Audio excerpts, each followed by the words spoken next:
राधे कृष्णा आप सभी को।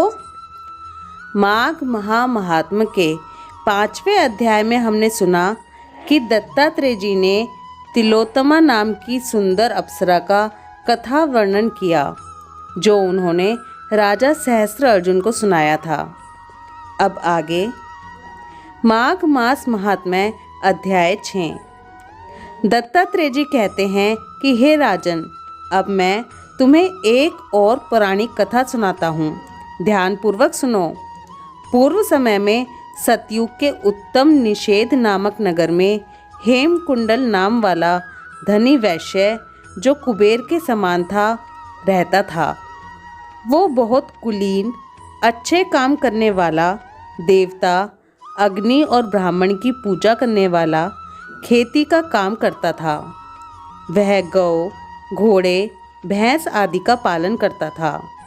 दूध, दही, छाछ, गोबर, घास, गुड़, चीनी आदि अनेक वस्तु बेचा करता था, जिससे उसने बहुत सा धन इकट्ठा कर लिया था। जब वह बूढ़ा हो गया तो मृत्यु को निकट समझकर उसने धर्म के कार्य करने प्रारंभ कर दिए। भगवान विष्णु का मंदिर बनवाया, कुआं, तालाब, बावड़ी, आम, पीपल आदि वृक्ष के तथा सुंदर बाग बगीचे लगवाए। सूर्य उदय से सूर्य अस्त तक वह दान करता। गांव के चारों तरफ जल की प्याऊ लगवाई।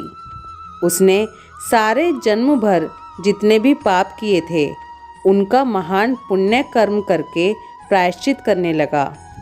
उसके 2 पुत्र उत्पन्न हुए, जिनका नाम उसने कुंडल और विकुंडल रखा। जब दोनों लड़के युवा अवस्था के हुए तो हेमकुंडल गृहस्थी का सब कार्य उन दोनों को सौंपकर तपस्या के निमित्त वन में चला गया और वहाँ विष्णु की आराधना में शरीर को सुखाकर अंत में विष्णु लोक को प्राप्त हुआ। उसके दोनों पुत्रों को धन वैभव का मद था, जिससे वह दोनों बुरे कर्मों में लग गए। वैश्यगामी बन गए, वीणा और बाजे लेकर वैश्याओं के साथ गाते फिरते थे। अच्छे सुंदर वस्त्र पहनकर, सुगंधित तेल आदि लगाकर, भांड और खुशामदियों से घिरे हुए हाथी की सवारी और सुंदर घरों में रहते थे। इस प्रकार वे धन को बुरे कामों में नष्ट करते थे।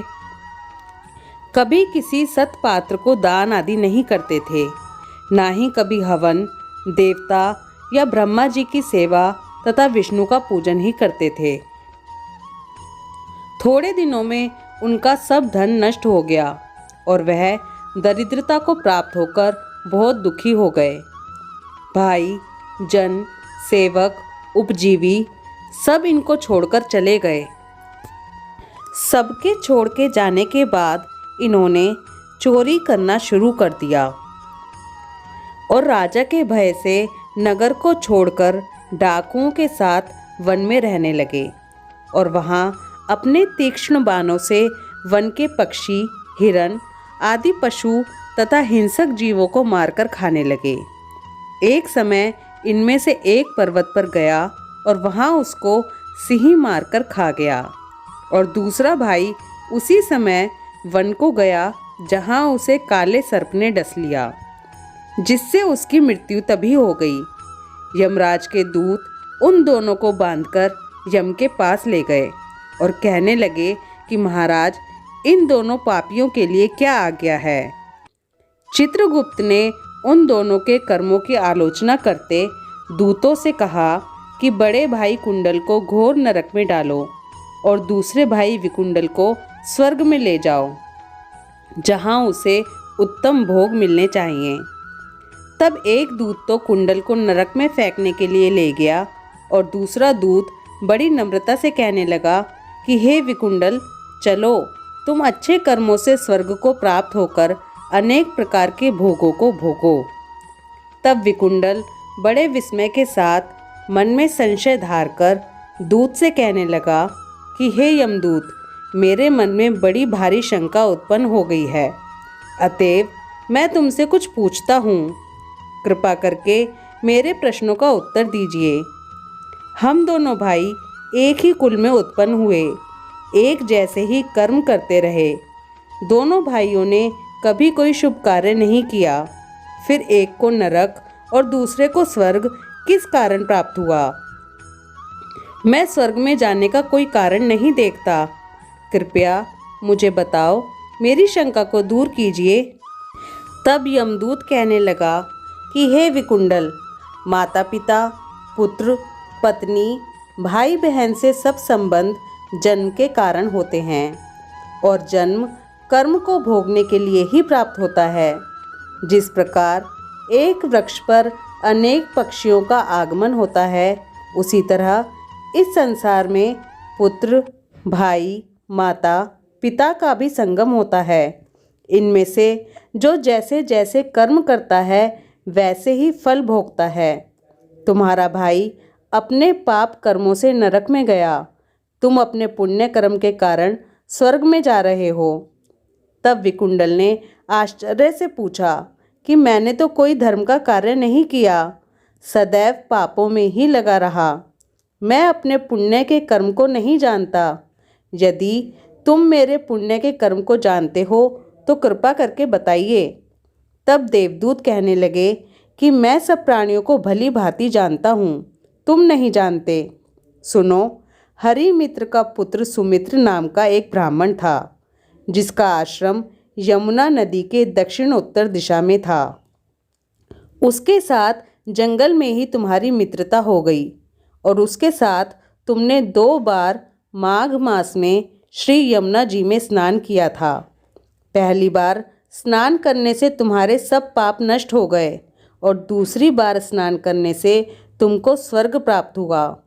सो हे विकुंडल, तुमने 2 बार माघ मास में स्नान किया। इसी के पुण्य फल से तुमको स्वर्ग प्राप्त हुआ और तुम्हारा भाई नरक को प्राप्त हुआ। इसके पश्चात दत्तात्रेय जी कहने लगे कि हे राजन, इतना सुनकर विकुंडल अपने द्वारा अनजाने में किए पुण्य कर्म को सोचने लगा और मन ही मन विचार करने लगा कि अनजाने में किए माघ स्नान का ये फल है तो भाव से स्नान का कितना फल होता होगा। उसके बाद वह अपने भाई के दुखों को सोचकर दुखित होकर नम्रता पूर्वक मीठे वचनों से दूतों से कहने लगा कि हे दूतों, सज्जन पुरुषों के साथ 7 पग चलने से मित्रता हो जाती है और यह कल्याणकारी होती है। मित्र, प्रेम की चिंता ना करते हुए तुम मुझको इतना बताने की कृपा करो कि कौन से कर्म से मनुष्य यमलोक को प्राप्त नहीं होता, क्योंकि तुम सर्वज्ञ हो। यमदूत ने जो उत्तर दिया उसका विवरण हम कल के अध्याय में सुनेंगे। आज के अध्याय में हमें कितनी सुंदर जानकारी मिली कि ये सारे रिश्ते नाते ये तो हमें इस धरती पर आकर मिलते हैं। जैसे किसी वृक्ष पर आकर सभी पंछी बैठते हैं, उसी तरह इस संसार में आकर हम सब मिले हैं, किसी से पिता के रूप में, किसी से माता के रूप में और किसी से बेटी, बेटा और पत्नी के रूप में। लेकिन अपने कर्मों का फल हम सबको अलग अलग ही भोगना पड़ता है। ये सुंदर जानकारी और भी लोगों तक पहुँचे, इसलिए वीडियो को शेयर करते रहिए। ओम नमो भगवते वासुदेवाय नमः। राधे कृष्णा।